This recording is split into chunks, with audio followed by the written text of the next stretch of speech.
So in this video I am going to explain the differences between free convection and forced convection.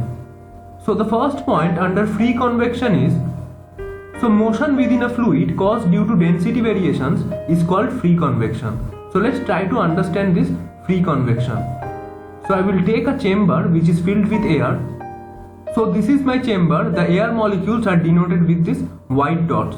So if I provide a heating source below, so if the temperature of this plate, if the temperature of this surface is raised suddenly, then what will happen is the air molecules which are present in the near vicinity of this surface will have a higher temperature, and the air molecules which are present away from this surface will have a lower temperature. So let me write this down. So you can clearly see that the molecules which are close to this surface are at higher temperature. These are at higher temperature,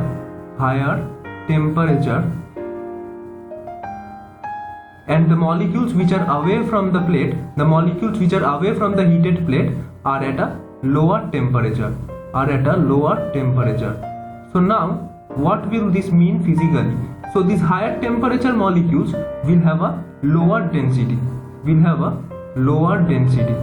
while the molecules which are present away from the heated surface are at lower temperature, and hence they will have a higher density. Now as we all know that lower dense fluid will tend to move upwards, and this higher density fluid will tend to move downwards. It is just a density gradient that has been formed within the fluid that is making this air flow. Hence fluid flow due to such density differences are known as free convection. This phenomena is known as free convection. It is also known as natural convection, because it is developed, this natural convection is developed due to this density gradient,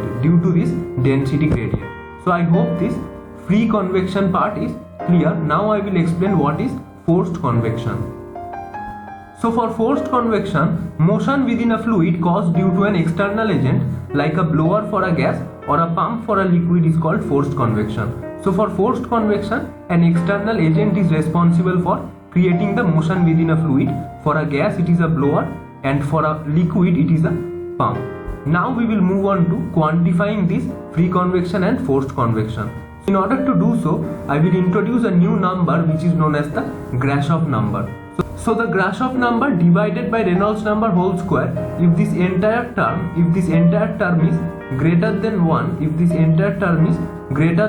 then the fluid is said to experience free convection. And for forced convection, this Grashof number by Reynolds number whole square, this entire term will be very much less than 1. Now the important question is, what happens if this Grashof number by Reynolds number whole square equal to 1? So in that case, the fluid will experience both free convection and forced convection. So now we will try to understand what this Grashof number is. So this Grashof number is a dimensionless number. Now Grashof number is expressed as, so this Grashof number is equal to buoyancy force divided by the viscous force. So if I write the expression, it stands out something like this: G beta times Ts minus Tb into L cube divided by nu square. So this is the Grashof number. Now I will explain what these terms are. G is the acceleration due to gravity. It is the acceleration due to gravity. Beta is known as the coefficient of volume expansion. And I will write what this mathematically is: 1 by rho del T at constant pressure. So this beta can be expressed as 1 by temperature, but for ideal gas. We can write beta equals to 1 by temperature. Now this Ts is the surface temperature. Ts is the surface temperature, that is this temperature which I just showed. This surface temperature is Ts, this is Ts, and Tb is the bulk temperature. The bulk temperature is this Tb. Now L is the characteristic length, L is the characteristic length, and nu is the momentum diffusivity. Nu is the momentum diffusivity or kinematic viscosity.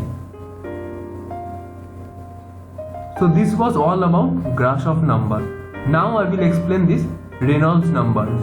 Reynolds number is the ratio of inertia force to viscous force. So Reynolds number is also a dimensionless number. Now if I express this mathematically, this inertia force by viscous force turns out to be rho Vd by mu.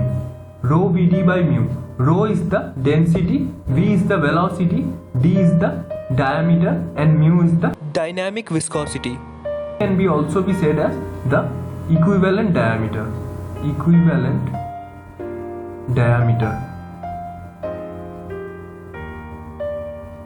So this was the Reynolds number.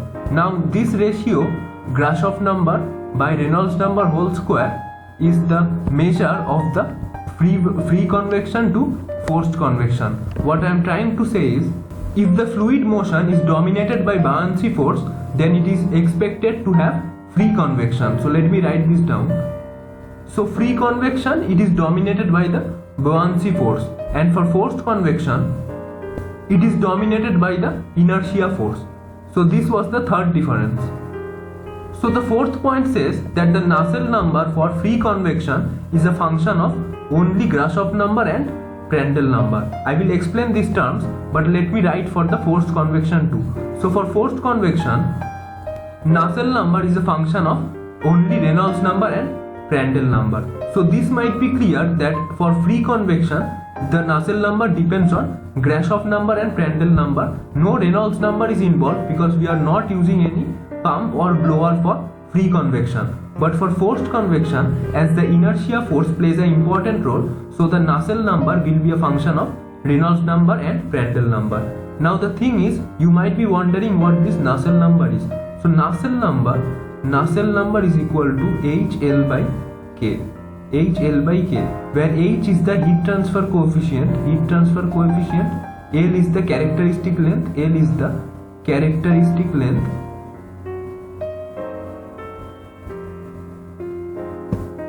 and this K is the thermal conductivity. So this is what the Nusselt number is. Nusselt number is also a dimensionless number. So it gives by calculating the Nusselt number, we can calculate the heat transfer coefficient. In order to calculate the heat transfer coefficient, what is generally done is this Nusselt number is calculated. So in order to calculate the heat transfer coefficient for such free convection and forced convection, we need to know this Nusselt number. And for free convection, to find this Nusselt number, we need to know the Grashof number and the Prandtl number. And for forced convection, we need to know the Reynolds number and the Prandtl number. The Prandtl number is a dimensionless number, which is the ratio of the kinematic viscosity to the thermal diffusivity. So what this does is, it gives a measure of how efficiently the heat transfer occurs between the flowing layers of the fluid, between the different layers of the fluid. So these were the differences between the free convection and the forced convection. There is another number which is known as the Rayleigh's number, which gives the measure of the laminar flow within the free convection, but we will not go into such details. We will keep the video short. Thank you.